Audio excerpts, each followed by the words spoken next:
Xorazm viloyati Xiva tumani Qaraqum Mufida 1069-sonli konturda amalga oshirilmoqda. Bu yerda taroz ekilgan. Ekin maydonining umumiy hajmi 10,7 gektarni tashkil qiladi. Bu yerdagi ekinlar zamonaviy usullar bilan parvarishlanmoqda. Hozirda ekinlar unib chiqish va gullash holatida. Ekinlarni yetishtirish 70 kun davom etadi. Yetishtirish jarayonida sug'oriladi va tabiiy mineral o'g'itlar bilan oziqlantiriladi. Ushbu loyihaga 17 ta dehqon xo'jaliklari biriktirilgan. Har bir dehqon xo'jaligi uchun o'rtacha 0,4 gektardan yer maydonlari to'g'ri keladi.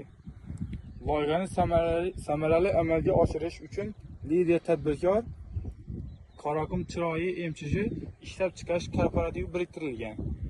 Ushbu loyiha bo'yicha har bir gektardan 36 tonna, jami 380 tonna hosil olish rejalashtirilgan.